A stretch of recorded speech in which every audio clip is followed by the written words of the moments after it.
അപ്പോഴെന്താണ് ഞങ്ങളോടും അങ്ങനെ കളിയാക്കി ചോദിക്കാറുണ്ട്. ഉപദേശി വല്ല ഉപദേശമുണ്ടോ എന്ന് കളിയാക്കി ചോദിക്കുന്നതാണ്.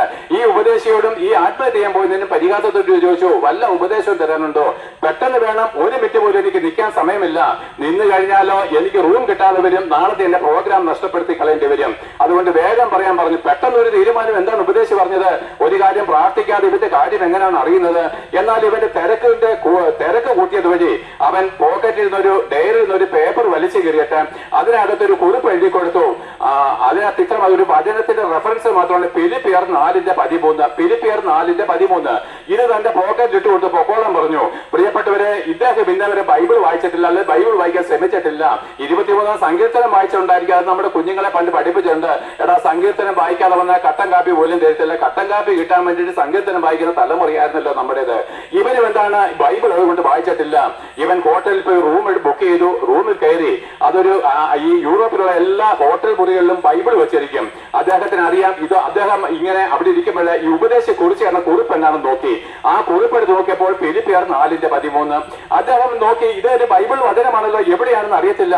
അദ്ദേഹം ബൈബിള് തപ്പിപ്പറക്കി എടുത്തിട്ട് അതിനകത്ത് ഈ വചനം കണ്ടെത്തി. ഫിലിപ്പിയർ 4:13 അവിടെ വായിച്ച വചനം അദ്ദേഹത്തെ സ്തബ്ധനാക്കി കളഞ്ഞു. ആ വചനം ഇങ്ങനെയാണ് എഴുതിയിരുന്നത്: എന്നെ ശക്തനാക്കുന്നവൻ മുഖാന്തരം ഞാൻ സകലത്തിലും മതിയായവനാകുന്നു. എന്താണ്? എന്നെ ശക്തനാക്കുന്നവൻ മുഖാന്തരം ഞാൻ സകലത്തിലും മതിയായവനാകുന്നു. ഇത് അദ്ദേഹത്തെ ആഴത്തിൽ ചിന്തിപ്പാനിടയായി. എടാ, ഞാനിതാ ശക്തിയില്ലാത്തവനായിട്ട്, ഞാനൊരു ദുർബലനായിട്ടാണല്ലോ മരിക്കാൻ തീരുമാനിച്ചത്. എന്നെ ശക്തീകരിപ്പാൻ യേശുക്രിസ്തുവിന് കഴിയുമെങ്കിൽ ഞാനൊരു തീരുമാനം എടുക്കുകയാണ്. ഈ കർത്താവിന് എന്നെ ശക്തീകരിക്കാൻ കഴിയുമെങ്കിൽ ഞാൻ എന്റെ ആത്മഹത്യ ഇപ്പോൾ മാറ്റിവെക്കുകയാണ്. ഞാൻ മടങ്ങി എന്റെ പട്ടണത്തിലേക്ക് പോകും. എന്റെ വീട്ടിലേക്ക് പോയിട്ട് ഞാൻ എന്റെ ബിസിനസ് വീണ്ടും ആരംഭിക്കും. ഇല്ലായ്മയിൽ ഒന്നുമില്ലായ്മയിൽ ഞാൻ ആരംഭിക്കും.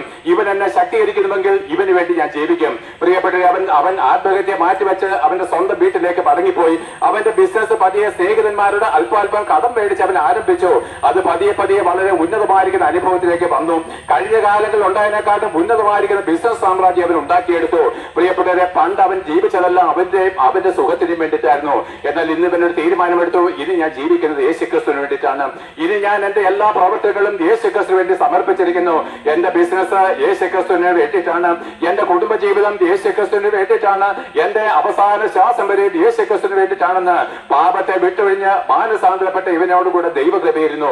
പ്രിയപ്പെട്ടവരെ, അവന് വേണ്ടി ജീവിച്ചിരുന്ന കാലത്ത് ദൈവം കൂടെ ഇല്ലായിരുന്നു. അവൻ സകലവിധമായിരിക്കുന്ന പാപങ്ങൾ ചെയ്ത് നശിച്ചുപോയി. എന്നാൽ നശിച്ചുപോയി അവന് യേശുക്രിസ്തുവിലേക്ക് മനം തിരിഞ്ഞ നാളിൽ ദൈവത്തിന്റെ കൃപ അവനോട് കൂടെ ഇരുന്നു. ഞാനൊരു വചനം പറഞ്ഞു, 2 വചനം പറഞ്ഞല്ലോ. കർത്താവായിരിക്കുന്ന യേശുക്രിസ്തുവിനെ സ്നേഹിക്കാത്ത ഏവനും ശപിക്കപ്പെട്ടവൻ. കർത്താവായിരിക്കുന്ന യേശുക്രിസ്തുവിനെ സ്നേഹിക്കുന്ന ഏവരോടും കൂടെ ദൈവത്തിന്റെ കൃപ ഇരിക്കട്ടെ.